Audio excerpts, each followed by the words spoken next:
नमस्कार दोस्तों, स्वागत है आप सभी का एक और नए वीडियो में। मेरा नाम है प्रसून अग्रवाल। दोस्तों, जनरली मैं वीडियो जब भी लेके आता हूं वो आता है स्टॉक मार्केट या फाइनेंस के ऊपर, लेकिन मैं कोशिश करता हूं मेरे वीडियोस जो हैं फैक्ट्स के ऊपर बेस हो, ताकि आपको समझने में आसानी हो और आप उससे रिलेट कर पाएं। ऐसा ही वीडियो है आज का, जिसमें मैं बात करने वाला हूँ कि हमारे आईपीओ में अगर आपने ट्रेंड देखा होगा, काफ़ी समय से ट्रेंड है कि आईपीओ में पैसा लगाओ और पैसा डबल ट्रिपल हो जाता है। जैसे बर्गर किंग का हुआ, हैप्पीएस्ट माइंड का हुआ, कैमकॉन का हुआ, या पास्ट में आए कुछ आईपीओ के साथ हुआ। लेकिन क्या आईपीओ वास्तव में इतने ही परफॉर्मिंग होते हैं? क्या प्रिंसिपल हमें अप्लाई करना चाहिए कि आईपीओ सही तरीके से हम चुन सकें और सही पैसा लगा सकें? ऐसा नहीं है कि हम पैसा तो लगा रहे हैं और फंस जाएं। तो एक लास्ट 10 साल में जो भी आईपीओ आए हैं उनके ऊपर उनका फैक्ट शीट क्या है, उसके बारे में हम पहले शुरुआत में बात करते हैं। वीडियो के सेकंड पार्ट में मैं आपको बताऊंगा क्या प्रिंसिपल आपको अप्लाई करना चाहिए जब आप आईपीओ को चुनते हैं, किसी भी आईपीओ को चुनते हैं। दोस्तों, लास्ट 10 साल के अंदर 236 आईपीओ आए हैं, 236 कंपनीज के आईपीओ आए हैं। उसमें से 236 कंपनी में से 112 कंपनियों की निगेटिव लिस्टिंग हुई थी, यानी वो अपने इशू प्राइस से कम पे लिस्टिंग हुई थी उनकी, और ये हो जाता है 47%, यानी बहुत बड़ा नंबर होता है 47%, जो कि नेगेटिव लिस्टिंग होती है। अब इस 112 कंपनी में 27 कंपनी ऐसी हैं जो आज की डेट में अपने इशू प्राइस से ऊपर चल रही हैं। उस समय तो नेगेटिव लिस्टिंग हुई थी, पर आज की तारीख में पॉजिटिव है। और इसमें से 5 कंपनी मल्टी बैगर साबित हुई है। मल्टी बैगर मतलब जिसने बहुत बम्पर रिटर्न दिया है। सबसे बड़ा एग्जाम्पल है जुबिलेंट फूड। जुबिलेंट फूड का अगर आसान शब्दों में बात करूं, डोमिनोज पिज्जा जिसके आप बात करते हैं, उसकी लिस्टिंग हुई थी 114 रुपए में, इशू प्राइस थी 145 रुपए। लिस्टिंग क्लोज हुई थी बेसिकली 114 रुपए में, इशू प्राइस थी 145, और आज की डेट में करंट मार्केट प्राइस है 2707 रुपए, 2707। यानी एक कितना परसेंट रिटर्न दिया? 1767% रिटर्न इसने दिया। यानी मल्टी बैगर हुआ। निगेटिव लिस्टिंग हो जाने के बाद भी इसने छप्पर फाड़ के प्रॉफिट दिया है। साथ में और भी मल्टी बैगर हैं। साथ में एक है थांगा माइली, हो सकता है मैं नाम गलत पढ़ रहा हूं। थांगा माइली एक कंपनी है, 642% रिटर्न दिया, नेगेटिव लिस्टिंग हुई थी इसकी। एल&टी इन्फोटेक, सब जानते हैं इस कंपनी को, 410% का प्रॉफिट दे रखा है। करंट मार्केट प्राइस पे हिसाब से वो 410% पे चल रहा है। परसिस्टेंट एक कंपनी है, 369%, नेगेटिव लिस्टिंग हुई थी इसकी भी।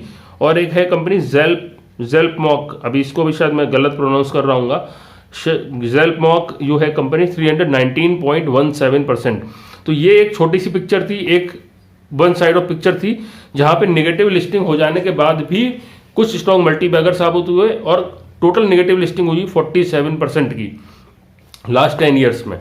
अब एक और समरी देखते हैं, एक और फैक्ट देखते हैं। वो है 236 कंपनीज के आईपीओ आए लास्ट 10 ईयर्स में। मैंने आपको बताया 234 कंपनी जो थी, चाहे वो पॉजिटिव लिस्टिंग या नेगेटिव लिस्टिंग, सभी को मिला के, यानी 234 कंपनीज ऐसी थी जो 5 टाइम्स ओवर सब्सक्राइब या उससे ज्यादा हुई थी।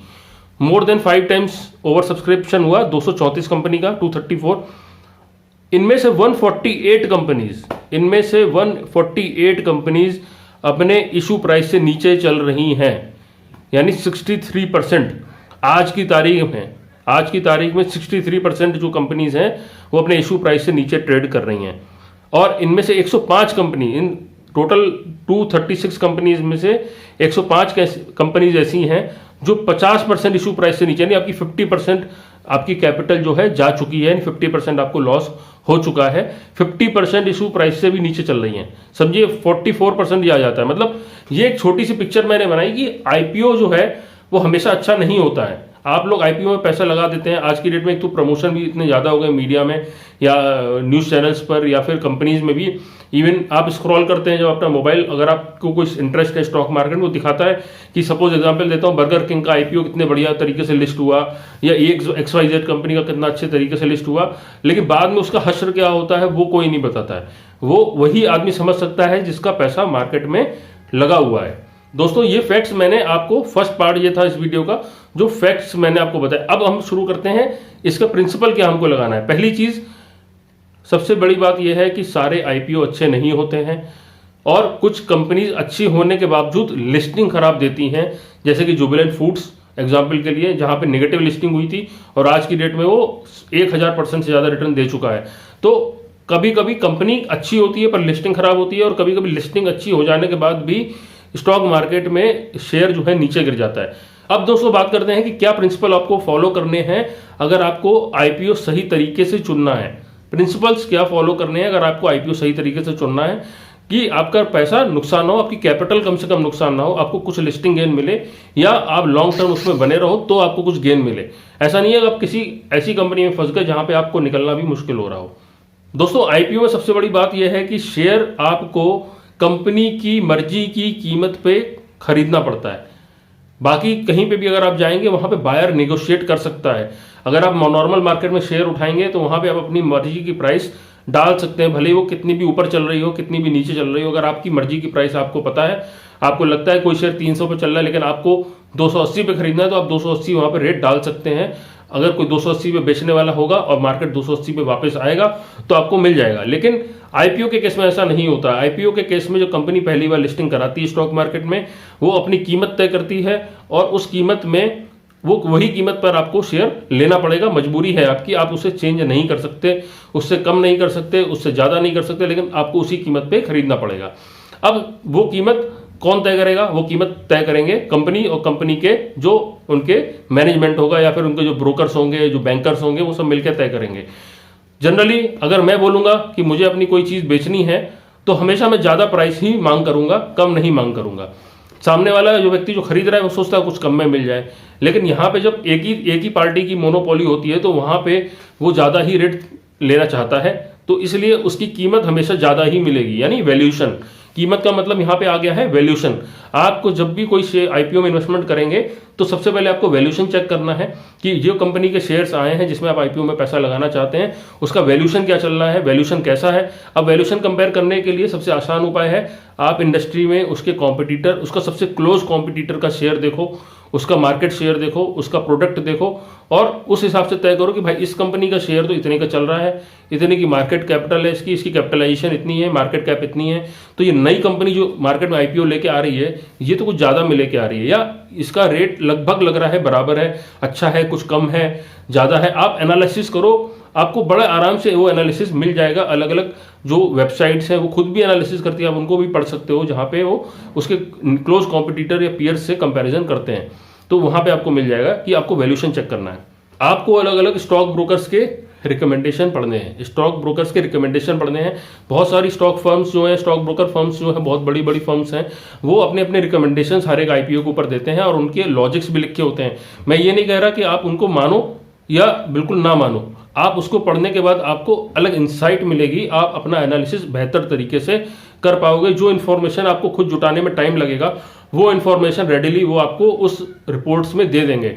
वहां से वो इन्फॉर्मेशन लेने के बाद आप अपना एनालिसिस कर सकते हैं। आप लास्ट 5 to 7 ईयर्स की फाइनेंशियल परफॉर्मेंस देख सकते हैं कंपनी की। खास तौर पर आपको जिस साल वो आईपीओ लेके आ रहे हैं वो और उसके पिछले साल का परफॉर्मेंस नहीं देखना है, क्योंकि जब भी कोई व्यक्ति मार्केट में आता है वो एक दूल्हे के समान होता है। मैं सीधी बोलता हूँ, कोई जब आप किसी पार्टी में जाते हो, किसी शादी में जाते हो या फिर खुद आपकी शादी हो रही होती है तो आप सबसे अच्छा वेल प्रिपेयर होकर तुम सजे धजे होकर जा रहे होते हो।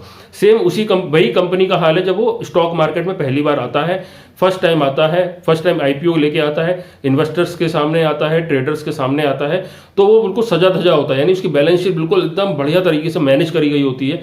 तो वहाँ पे आपको कुछ फायदा नहीं, आपको लगेगा ये तो बहुत ही अच्छी परफॉर्मेंस है, लेकिन ऐसा नहीं है। उसको कंपनी और मैनेजमेंट को मालूम होता है कि आज से 2 साल बाद में आईपीओ की तैयारी करनी है तो मुझे क्या करना है, मुझे फंडिंग की जरूरत है, मेरे बैलेंस शीट में कैश दिखना चाहिए, मेरे बैलेंस शीट में लाइबिलिटीज कम दिखनी चाहिए, मुझे कुछ प्रॉफिटेबिलिटी अच्छी होनी चाहिए, मेरे सारे रेशियोज अच्छे होने चाहिए। तो वो ऑलरेडी प्रिपेयर्ड होके ही आते हैं। उसके बाद की कहानी अलग हो जाती है और उसके पहले की कहानी अलग हो जाती है। तो आपको क्या करना है, आपको 5 से 7 साल पहले की परफॉर्मेंस देखनी है, समझनी है और कंपैरिजन करना है इंडस्ट्री से और कॉम्पिटिटर्स से।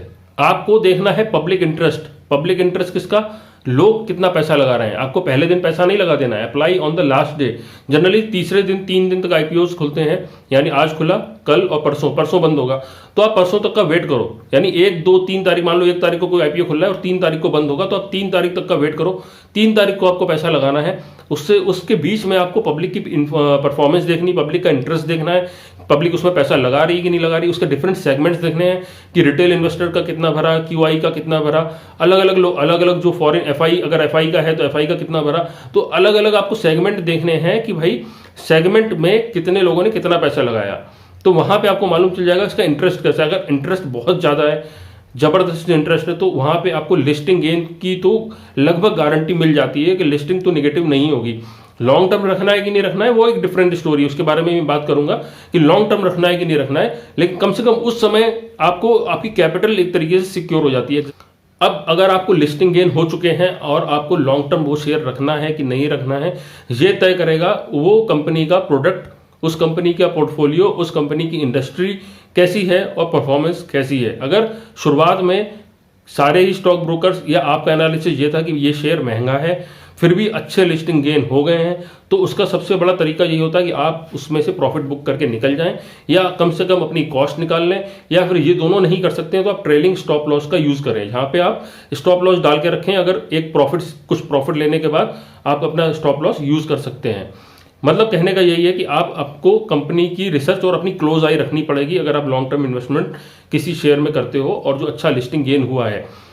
और सबसे आखिरी में पॉइंट है, आप टिप्स पर, एडवाइस पर आंख बंद करके भरोसा आपको नहीं करना है कि कोई बोले क्या कि देखो बर्गर किंग का आईपीओ तो बहुत बढ़िया चला, वेक्टर का आईपीओ तो बहुत अच्छा चला, अब तीसरा कोई भी खाने वाली कंपनी आएगी तो आंख बंद करके पैसा लगा दो तो वो चलेगा ही चलेगा। ऐसी कोई गारंटी नहीं है।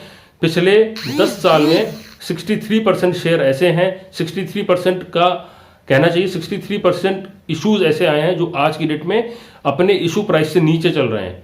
तो आप समझ सकते हैं मेजॉरिटी कहां जा रही है। मेजॉरिटी कह रही है कि भाई इशू प्राइस से भी नीचे शेयर चल रहे हैं, आईपीओ का सक्सेस होना, उस कंपनी का सक्सेसफुल होना कोई गारंटी नहीं है।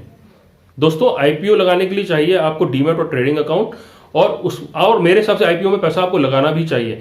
अब सबसे बड़ी बात है कि आपका डीमैट और ट्रेडिंग अकाउंट क्या ये सुविधा देता है कि आप डायरेक्टली आईपीओ पे पैसा लगा सको, क्योंकि जनरली जो बैंक्स के डीमैट और ट्रेडिंग अकाउंट होते हैं वहां बड़ा आसान होता है आईपीओ पे पैसा लगाना, लेकिन जहां पे आ जाता है कि जो नॉन बैंकिंग डीमैट और ट्रेडिंग अकाउंट कंपनीज हैं यानी नॉन बैंकिंग स्टॉक ब्रोकर्स हैं, वहां पे थोड़ी दिक्कत आती है। इसके लिए मैं तो जनरली यूज करता हूं एंजल ब्रोकिंग का ऐप या एंजल ब्रोकिंग का डीमैट और ट्रेडिंग अकाउंट ऐप। तो वहां पे बहुत आसानी से मैं कोई भी आईपीओ लगा सकता हूं। और रिसेंटली मैंने 2 आईपीओ लगाए थे जो मुझे किस्मत से मिले भी। लगाए तो मैंने काफी सारे थे पर मुझे मिले, मिसेस वेक्टर का आईपीओ भी मुझे मिला और हैप्पीएस्ट माइंड का भी आईपीओ मुझे मिला था। बर्गर किंग में मैंने लगाया था वो मुझे नहीं मिला, और काफी ईजी था एंजल ब्रोकिंग के थ्रू यूज करना इस आईपीओ का प्रोसेस जो था, आईपीओ का एप्लीकेशन जो था बहुत ईजी था। तो अगर आपको डीमैट और ट्रेडिंग अकाउंट अगर एंजल ब्रोकिंग का खोलना है तो आप डिस्क्रिप्शन का लिंक चेक कर सकते हो, वहां पे आपको लिंक मिलेगा, वहां से जाके आप उसका इस्तेमाल कर सकते हो और अपना अकाउंट खोल सकते हो और स्टॉक मार्केट की दुनिया में आप पहला कदम रख सकते हो।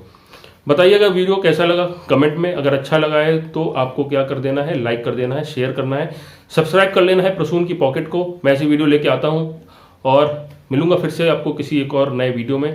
तब तक के लिए जय हिंद, वंदे मातरम, ख्याल रखिए और एंजॉय करिए।